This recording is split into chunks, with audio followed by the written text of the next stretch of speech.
What's up, my friends? This is Coach Jan here at CrossFit Liberate. Got another at-home workout for you. Today is Wednesday, July 15th. Today's workout is called Minute to Win It. So we have 3 movements today. We'll be doing each movement for 1 full minute. So back to back to back makes 3 minutes. Then we'll rest for 1 minute and we'll repeat that 5 times. And your score today will be total number of reps completed across all those movements. All right, getting into our warm-up for Minute to Win It. Today we'll go 40 seconds each, starting with some line hops. Next, into our Spider-Man stretch.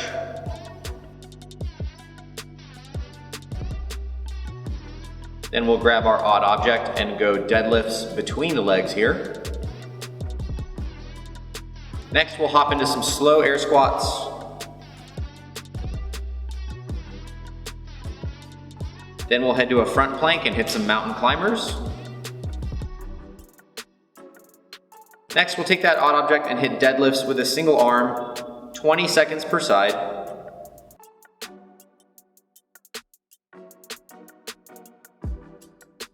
Then we'll go to some step back lunges.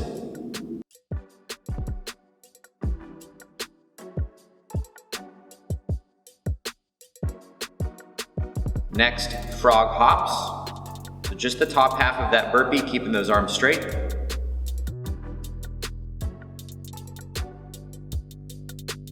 Then a single arm odd object farmer's carry. We'll go 20 seconds per side here. And then for our mobility work, we'll hit 30 seconds of each leg on a couch stretch.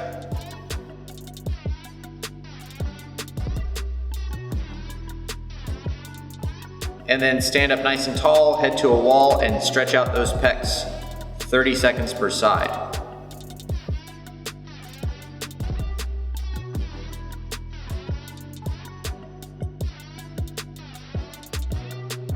All right, let's take a close look at Minute to Win It. So we have 5 rounds, 1 minute of burpees, 1 minute of odd object ground overhead, and 1 minute of jumping lunges, finally 1 minute of rest.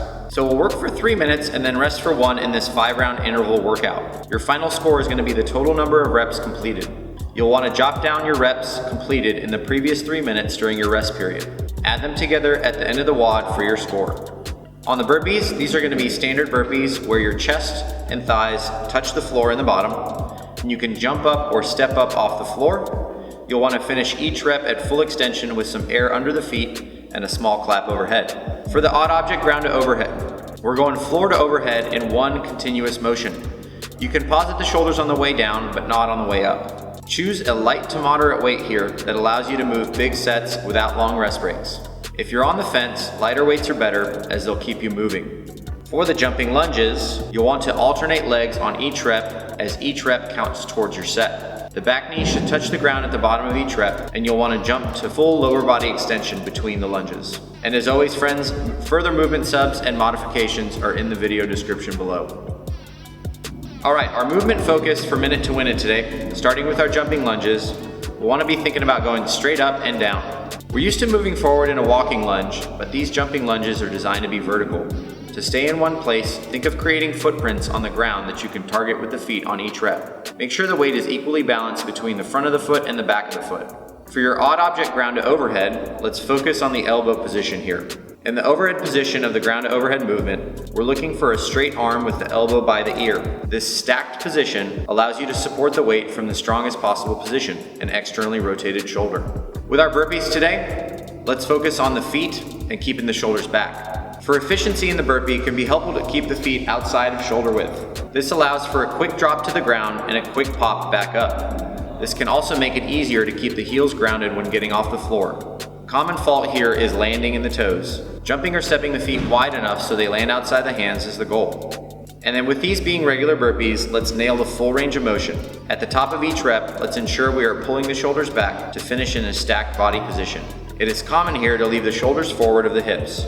Look to reach full extension with the shoulders, hips, and knees and ankles in one line.